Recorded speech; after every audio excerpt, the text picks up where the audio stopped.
Vamsi TV. మనం రోజువారీ వంటల్లో వాడే పదార్థాల్లో ఒకటి అల్లం. కూరలు, గ్రేవీల్లోనే కాకుండా స్నాక్స్, చాట్లలోనూ మంచి ఘాటు రుచికి దీన్ని వాడుతారు.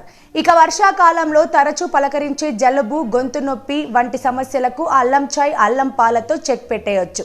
అల్లంతో మన శరీరానికి కావలసిన calcium, magnesium, potassium, vitamin C, antioxidants, proteins లభిస్తాయి. అయితే అల్లాన్ని కూరల్లో భాగంగా తీసుకుంటే ఫలితం పరిమితంగానే ఉంటుందట.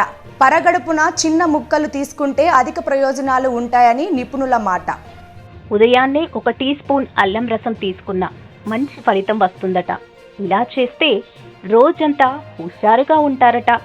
ఉదయాన్నే 1/2 అంగుళం అల్లం ముక్కను తేనెతో తీసుకుంటే జీర్ణ వ్యవస్థ పనితీరు మెరుగవుతుంది.